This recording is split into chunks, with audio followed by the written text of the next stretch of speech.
Raise your hand if you've ever been asked the question, what do you want to be when you grow up? Now, if you had to guess, how old would you say you were when you were first asked this question? You can just hold up fingers.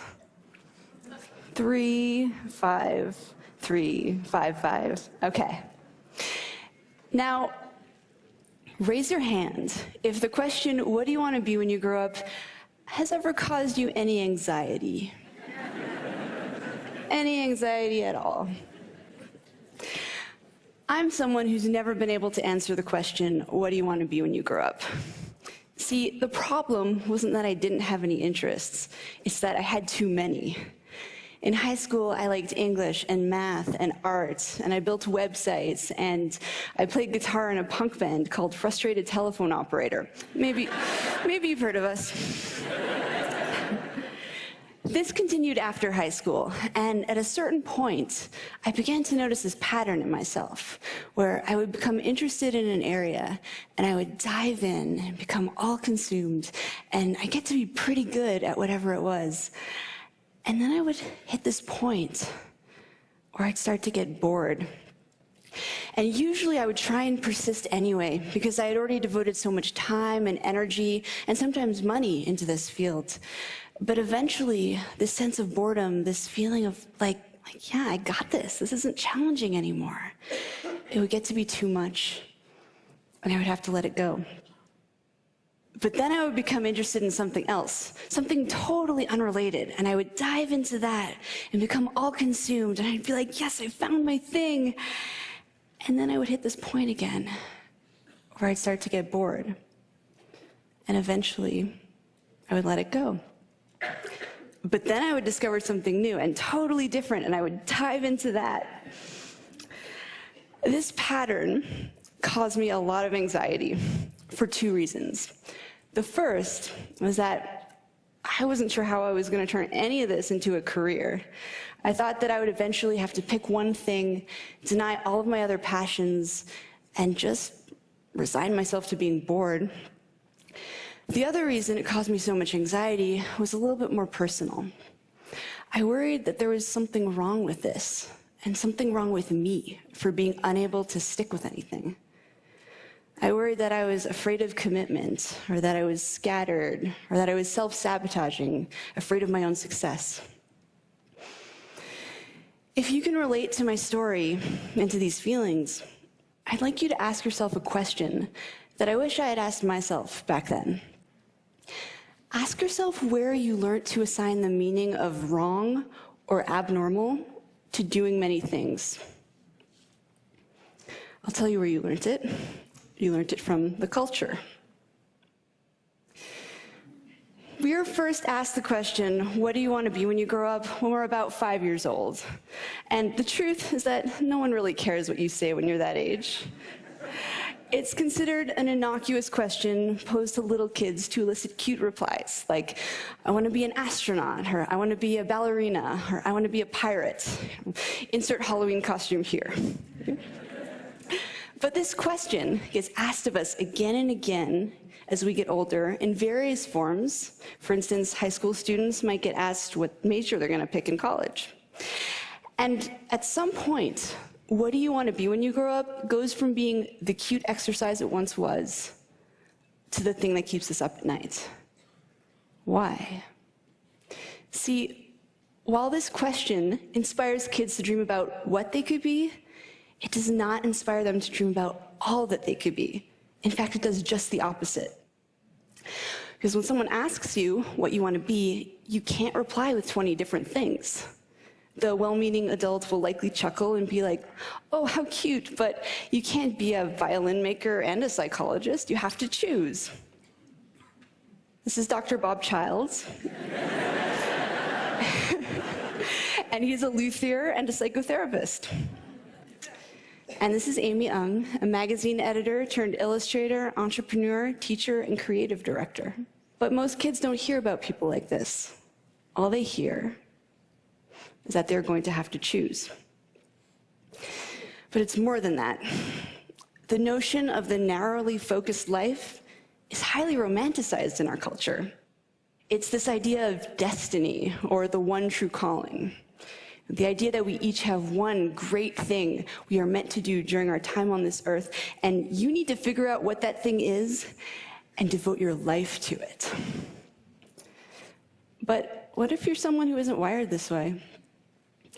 What if there are a lot of different subjects that you're curious about and many different things you want to do? Well, there is no room for someone like you in this framework.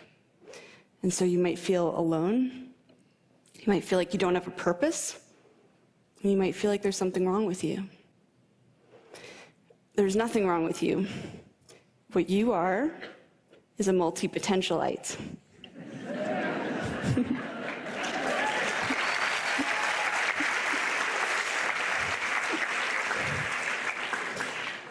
A multi-potentialite is someone with many interests and creative pursuits. It's a mouthful to say. It might help if you break it up into 3 parts: multi-potential and ite. You can also use one of the other terms that connote the same idea, such as the polymath, the Renaissance person. Actually, during the Renaissance period, it was considered the ideal to be well-versed in multiple disciplines. Barbara Scher refers to us as scanners. Use whichever term you like or invent your own.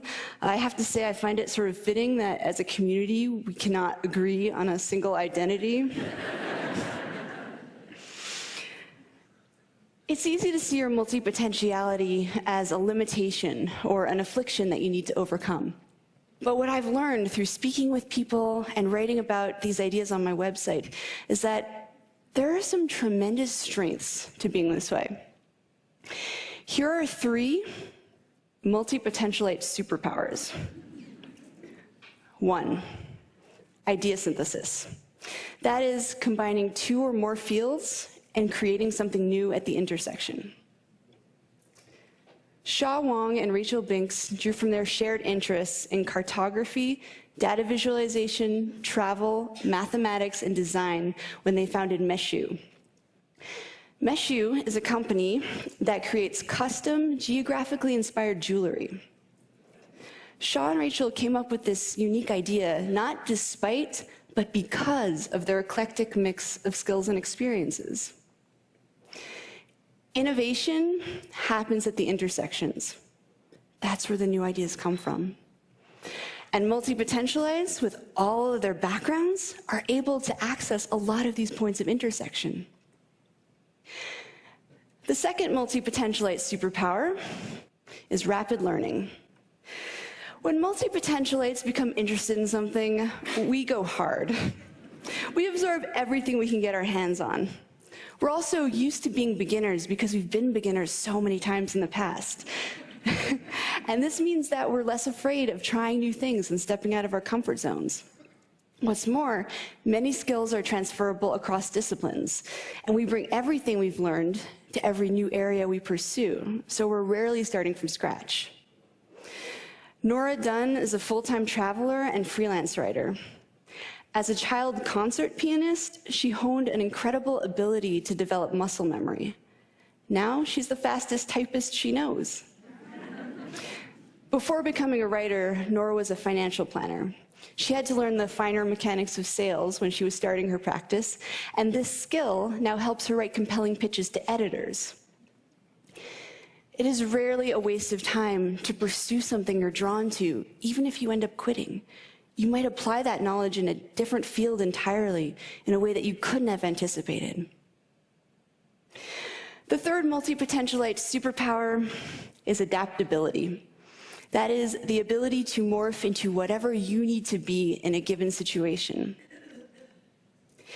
Abe Cajudo is sometimes a video director, sometimes a web designer, sometimes a Kickstarter consultant, sometimes a teacher, and sometimes apparently James Bond. He's valuable because he does good work.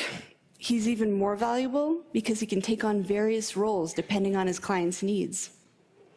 Fast Company magazine identified adaptability as the single most important skill to develop in order to thrive in the 21st century.